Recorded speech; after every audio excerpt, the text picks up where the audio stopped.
Hello, good evening.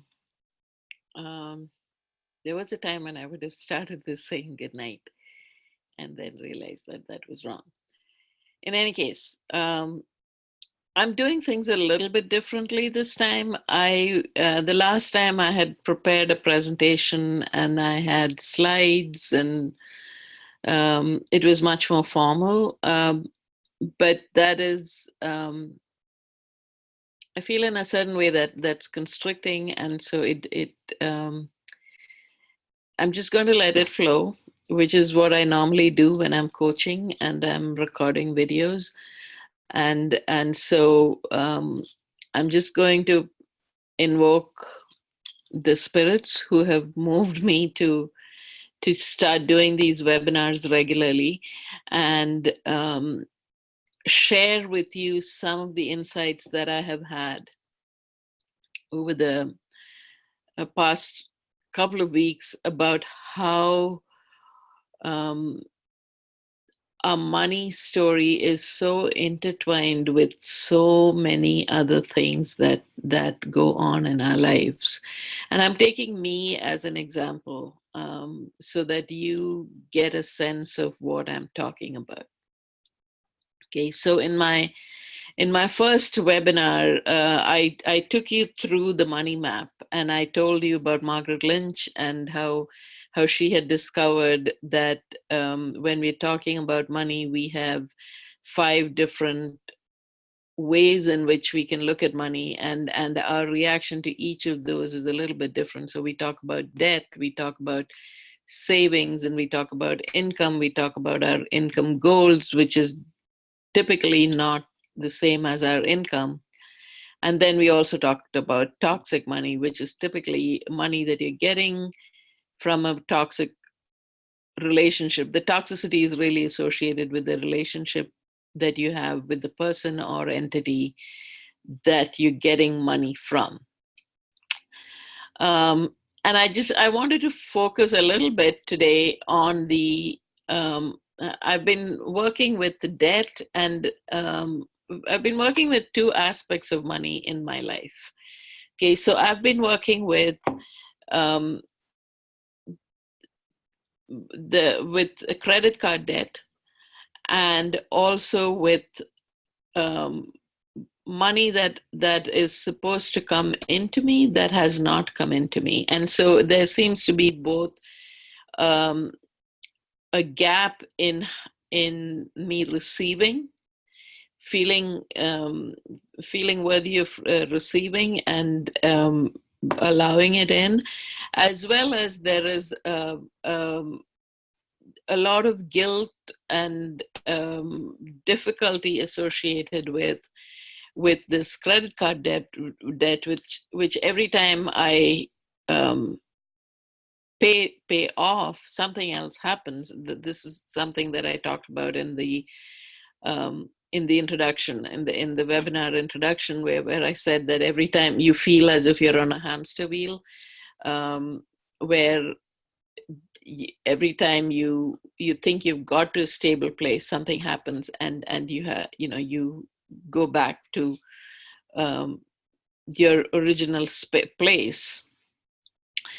And I had also briefly touched on in that introduction and the video that followed. And for those of you who got all of my videos for the last webinar, we had talked about how the unique money story that we have is linked to our early paradigms, what we learn sometimes even pre-verbally, when we look at and see how our parents or our caregivers, whoever they were, reacted to money and the responsibilities of using money in the world, right? Um, and I talked also about how the whole deservability aspect became really real to me.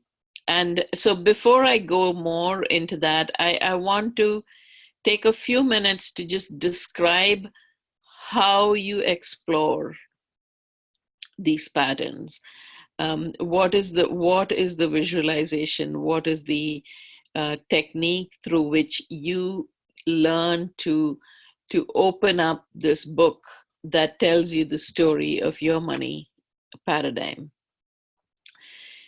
So what I'd ask you to do is just close your eyes and take 3 full deep breaths. So think as if you're breathing from the soles of your feet, and you're pulling air in from the bottom all the way to the top of your head, and you let it go with a sigh. So, and it helps to just close your eyes. So feel your feet on the ground, and then just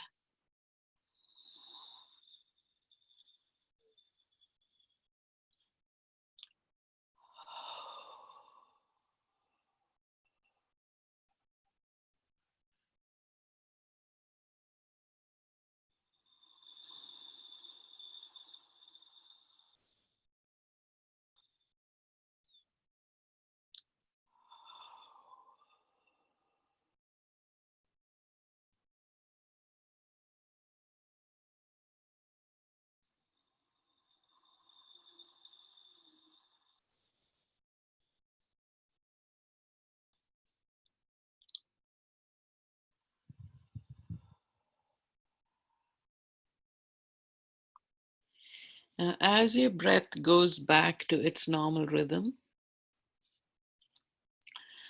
I want you to just close your eyes,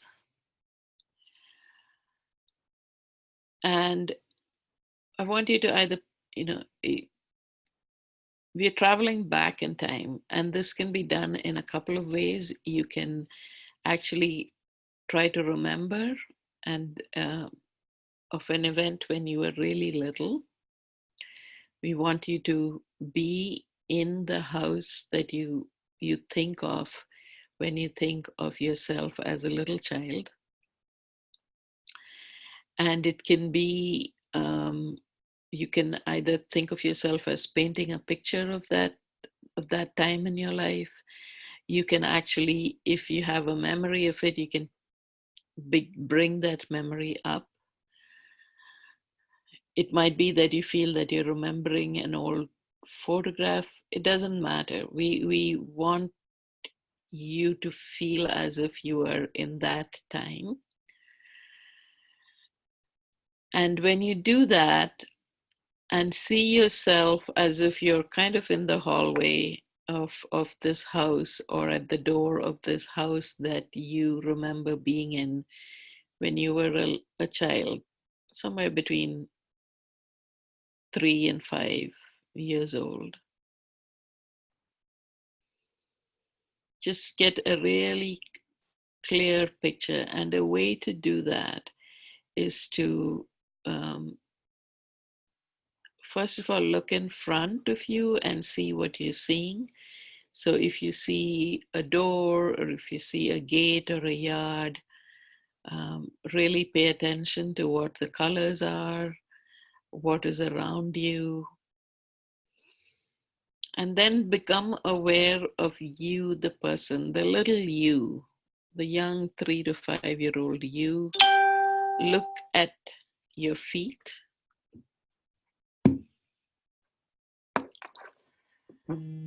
Look at your hair.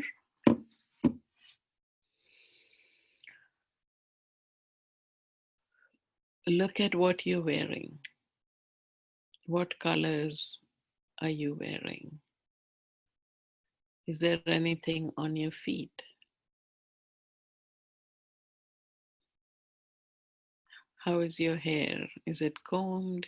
If a girl, is it in braids? Is it in a ponytail? Do you have any jewelry on? So paint a really clear picture, because we really want you to be there, right? And then we want you to sort of step in a little bit into that picture. And then what you do is you bring into this really clear picture, you bring in your parents or your caregivers, And what you notice is that they are dealing with money. And they're either paying the bills or they're talking about money. Um, the event that is going on is money related. You talking, they're paying bills, they're arguing, maybe whatever it is that is going on. And you are watching them, and then you are learning, you are just, what I want you to do is I want you to pay attention to what's going on, to whether there is yelling, whether there is screaming, whether there is just a real dark quietness. And then to focus back on the little you and see what you are feeling. Look at whether your hands are now, your palm, whether your palms are clenched into fists. I had a client who said she had both her little hands were in her mouth as if she didn't want to scream because she was seeing in the presence of violence, and she wanted, she was terrified. So it can be, a really frightening event.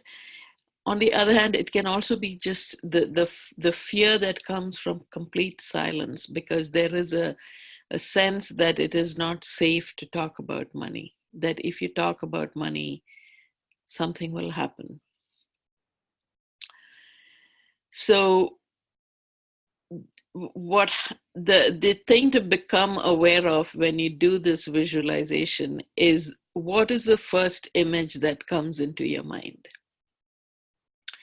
And for me, that's the event that I talked about, that what came in for me, because my circumstances were such, was not anything about my parents talking about money or anything. It was this whole event where I had this really pretty dress and I was being castigated because I shouldn't want something that pretty, and I shouldn't be bothering my father and asking him to buy it, because that was not a good thing to do. Good girls don't like nice things. Right? That was what came up for me. And what I did with that, in order to change the powerlessness that I felt. So I really experienced that incident again, is the first thing I did. I sat there and I heard my uncle say to me what he said, and I saw his head shake and all of that.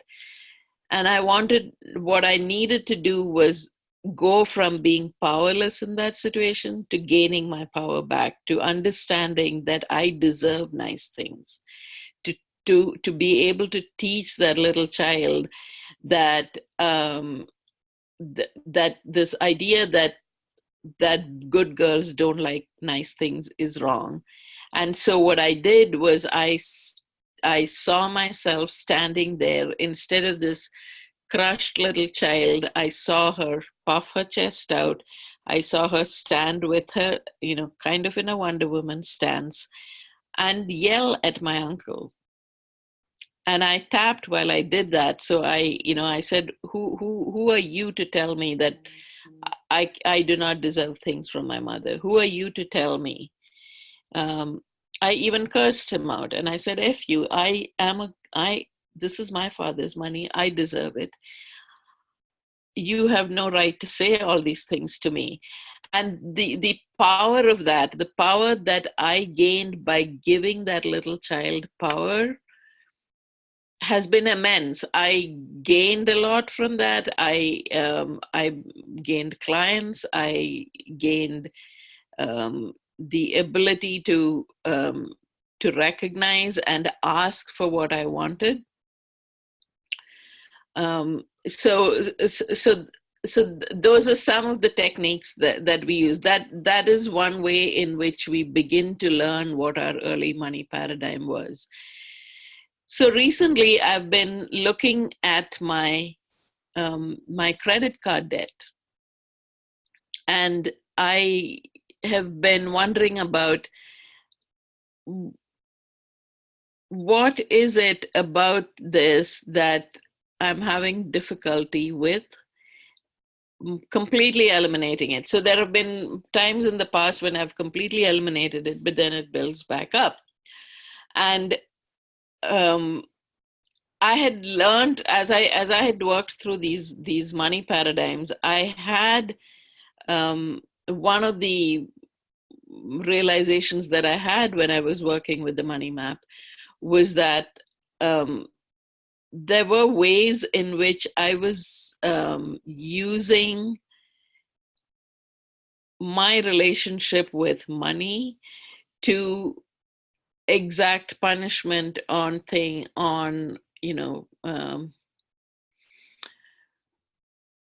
on my husband. Say, if I was angry with him, but there were things about that I wasn't willing to talk about. There is a way in which we unconsciously behave in order to exact punishment from others, right? This is most evident, actually. This is one of the ways as well that we actually punish ourselves. So the questions that I began to ask myself,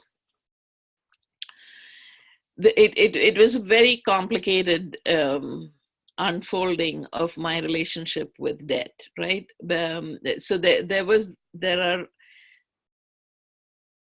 at least 4 distinct things that I realized in terms of me and debt.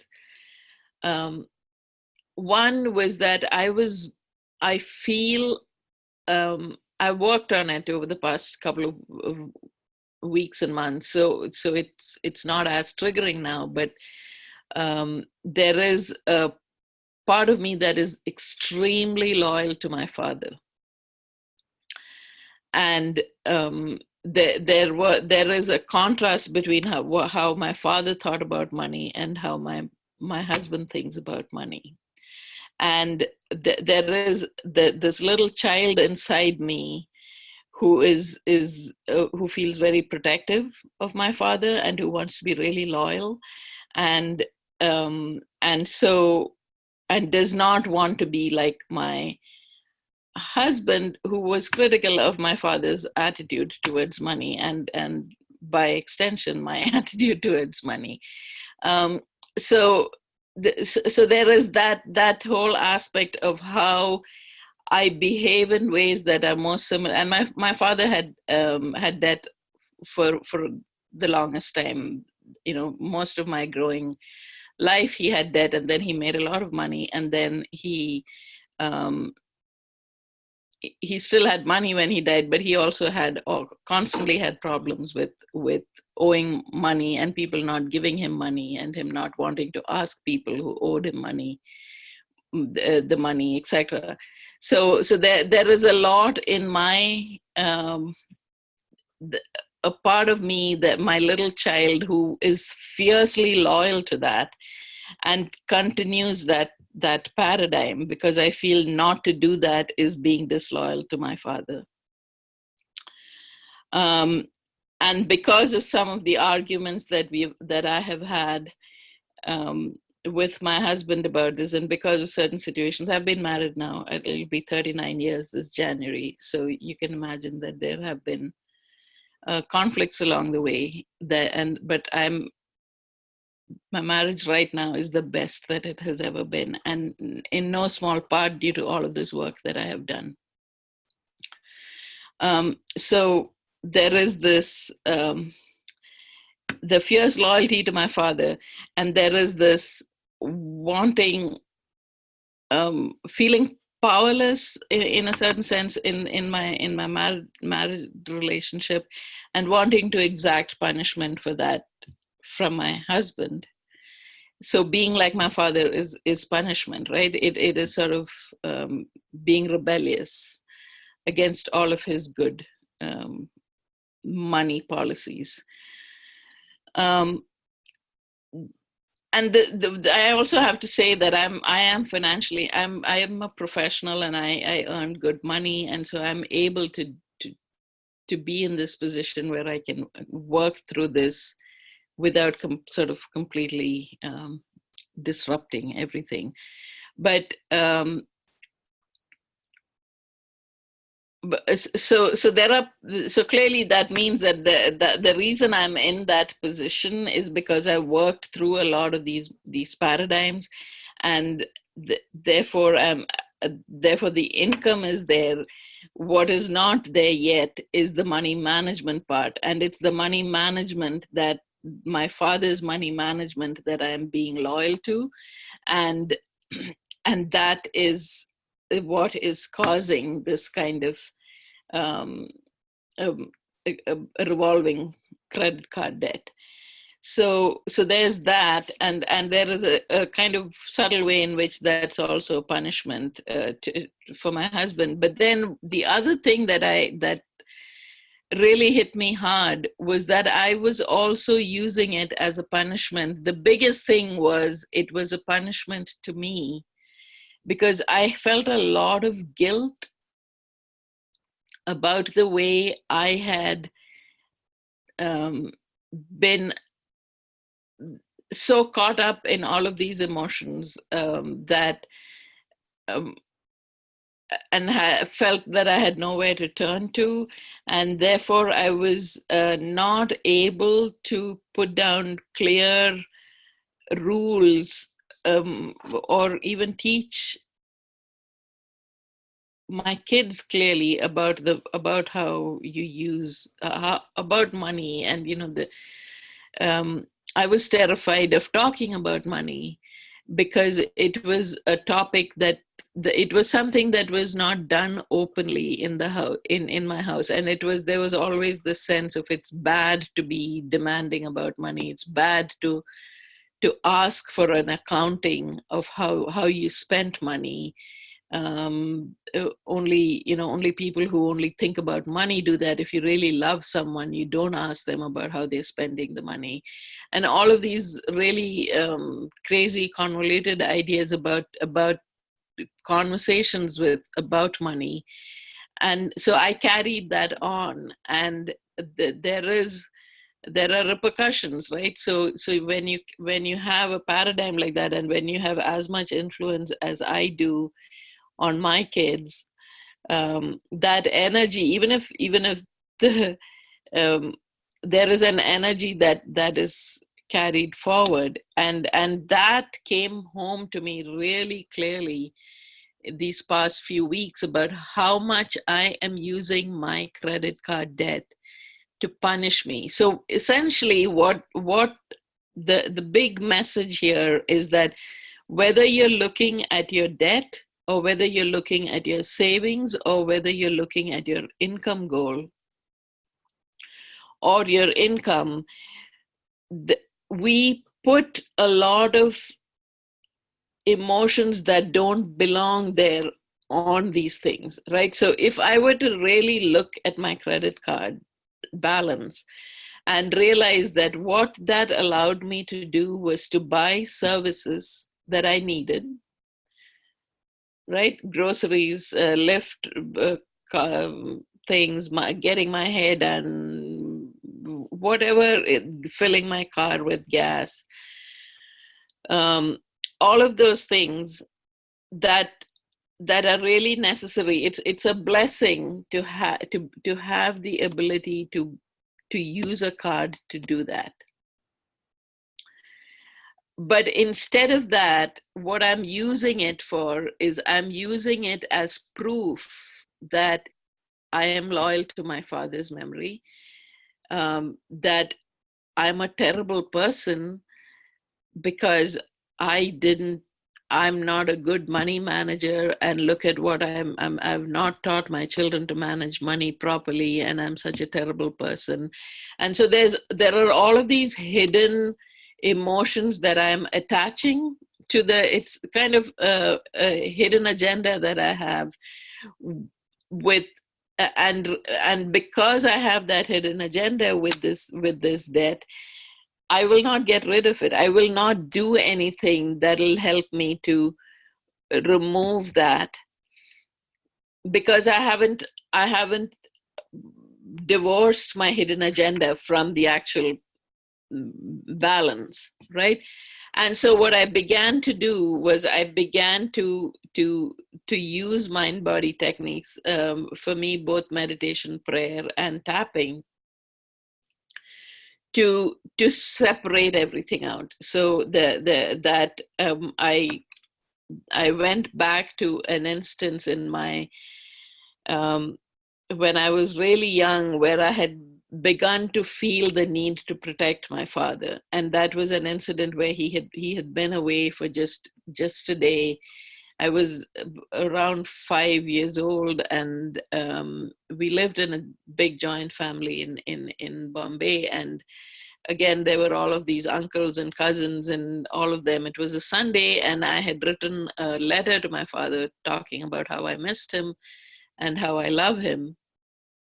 And there was in general a lack of respect for my father, um, or a making, a kind of sense that the people ridiculed him.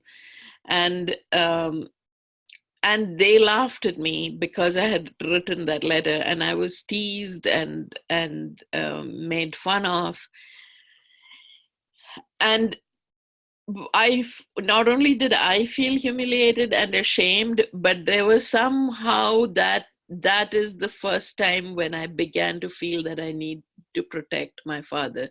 There's nothing logical here, right? You're a little child and something happens, and you attach a lot of emotions to that. But when I began to explore, in meditation, where this sense of loyalty is coming from, that's where I went in my childhood. And so again, I worked with that little part, that memory of me. I got her to gain back her power, and made her understand that she really was not responsible for protecting my father and his memory, and that he was an adult and that he could do what he needed to do himself. And then began saying that, sort of recognizing where I was when I did, sort of allowing, and opening myself up to the possibility of separating the credit card balance from all of these emotions that I'm attaching to them. So I separated the loyalty, tapped on it, said that I'm willing to let that go. This balance and my loyalty to my father's memory are two separate things. I can do that differently. I can do this differently. And in any case, I am not responsible for how other people think about my father. I'm responsible for what I feel. I don't make other people change their minds, right? And then acknowledged all of the benefits of understanding how my husband thinks about money, separating my need to punish him for whatever had gone on between us, as old as that might be. And most importantly, recognizing where I was when I was afraid of talking about money. I was this young person, just to give you a sense, I had lost my mom when I was 19 in a plane crash. And I was suddenly responsible for a brother who was an alcoholic, another brother who had just gotten married, and there was a lot of drama in the house.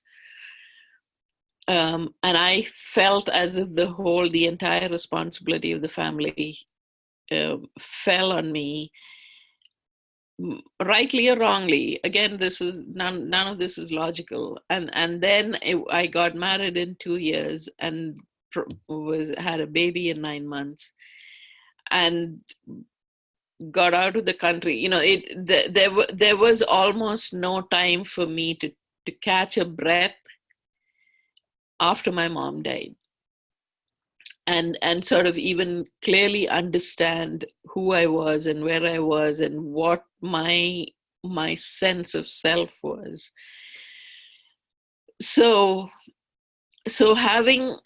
when I recognized that I did the best that I could, and I really don't need to be punishing myself this way, and using this sense that I'm a terrible money manager by creating credit card debt, and using that to beat myself up inside, there was a weight that lifted. There is a sense of clarity now about how I'm using, how I'm giving you so much detail about this because I want you to know that even as I've done all of this work, right, these things come in layers. So as you clear the upper layers, you begin to go deeper and deeper, and every time you step up, you have another set of clearing to do. We talk in Hinduism about consciousness being like a spiral staircase, where it's almost as if as you're ascending to the top, you're going over the same thing again and again, but you're going over the same kind of issue, but at a higher level of consciousness. And so that's essentially what I'm experiencing right now. When I first came, did the work on tapping into wealth, I cleared a bunch of stuff about the acceptability and the deservability and the receiving. And now, as I'm stepping out and I'm becoming more visible and doing things like this webinar, there is a new level of clearing that I have to do, and a new and a higher level of understanding of my own, for want of a better word, stuff that needs to be cleared in order for me to move over to the next step. So, and both the guided meditations, the visualizations, and the tapping are the most powerful things that I have found to help shift me from this place. So I wanted to share that with you about how the main message for me today, for those of you who are listening, is the different parts of money that we have, right? Whether we're looking at our debt, or whether we're looking at our savings or lack of it, or our income and how it's not adequate, or our how we are never going to get to an income goal. All of that has these deep connections to our sense of worth, to our beliefs about money, to ideas about to hidden agendas. For want of Margaret uses hidden agendas a lot in terms of our goals. When you have outrageous goals, and what you will feel when you finally get that. But what I'm discovering is that I have hidden agendas with these things. I have a way of using my income, or my credit card debt, or my lack of savings to punish me, to express my loyalty, to punish my husband, to, there are all of these crazy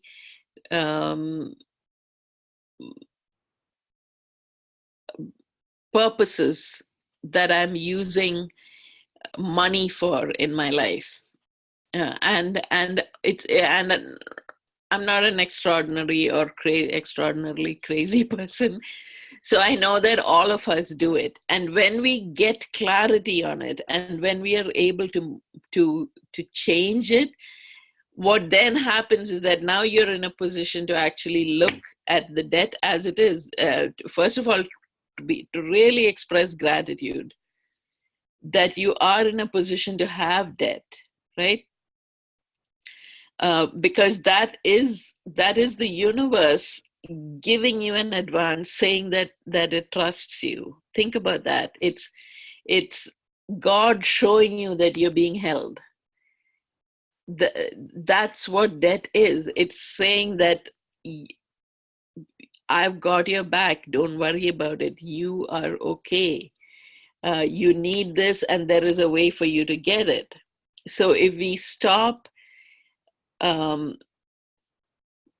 putting labels on debt, which we do in order to punish ourselves and to punish others, and with all of these hidden agendas, then we're able to sort of objectively look at the debt, develop a plan, and execute the plan. And we can only do that if we don't have all of these triggers going off when we look at that amount, because every time we have the triggers going on, we are in a stress response, which means that our energy is, we are not embodied. Our energy is all around our head. Our thoughts are racing. We are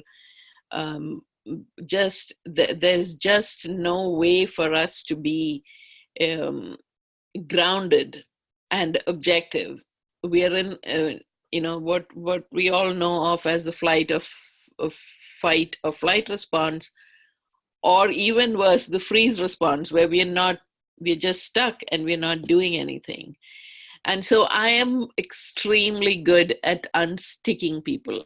I'm really good at the reason that I do this, the reason that I'm putting myself out there, is that I know the value I can give.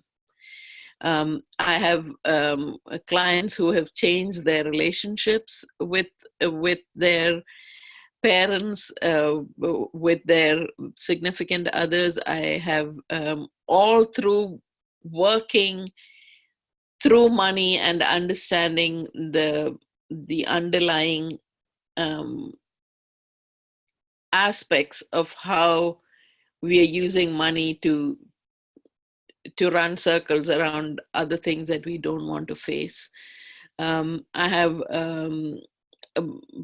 people who, client of mine said that she feels so calm now when she's going out to auditions, and it's become an integral part of her serenity and her peace, which she has never experienced before she worked with me.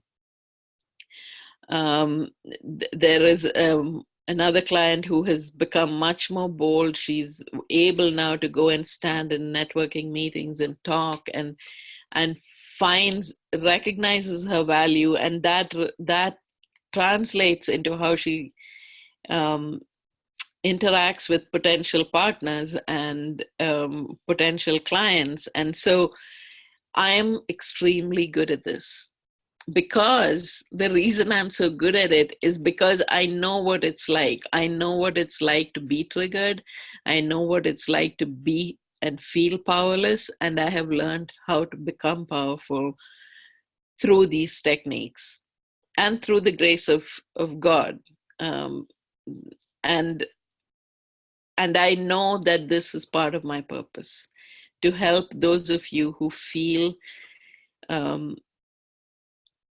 called to bigger things, but are so kind of stuck and unable to move forward on your bigger dreams because of your fears, your inability to generate the enthusiasm and the confidence that somebody has your back. And so I get people who are stuck in inaction and doubt and fear. I help them to move onto the path of their dreams and really create a life that they have always known that they could. So if this strikes a chord with you, I would say go ahead and send me an email and set up a 60 to 90-minute free call so that we can talk about what your issues are with money and how they relate, and we can strategize on how to clear that and how to strategize a pathway for you to move forward. It's free. It's 60 to 90 minutes. It's a Calendly link, so I can send that to you. Just click on the email and hit reply, and let's talk. It's well worth doing. I am seeing amazing results in my own life, um, and I really urge you to just send me a response. Let's do this. Take care.